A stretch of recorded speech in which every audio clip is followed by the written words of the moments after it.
وهنا المشايخ يحرمون أن نقف عند قوله إن الله لا يستحي، لأن عادة الحفاظ إن هو يجيب أول كلمتين من الربع يقول لك إيه أنا رجعت أول ربع إن الله لا يستحي. نعم. فالمشايخ يقولوا هذا وقف باطل. نعم. لا يجوز، لأنك تنسب إلى الله سبحانه وتعالى ما لا يجوز أن ينسب إليه. نعم. وإنما يقول أكملها إن الله لا يستحيي أن يضرب مثلا ما بعوضة فما فوقها.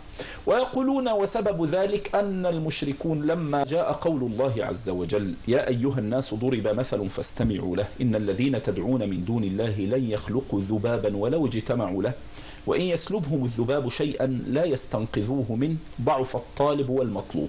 فقالوا لسيدنا رسول الله صلى الله عليه وسلم ألم يجد الله مثلا يضربه لنا إلا الذباب؟ فأنزل الله سبحانه وتعالى قال ليست القضية ذبابا وفي أنفسكم أفلا تبصرون أفرأيتم ما تحرثون أفرأيتم ما تمنون. يعني إذا رجعت إلى حقيقة الإنسان في ذاته هو لا يعلم شيئا عن نفسه، وإن علم فإنما يعلم بقدر ما أراد الله له أن يعلم. يعني تجد هذه المعاني تجعل الإنسان يقف عند الأدب.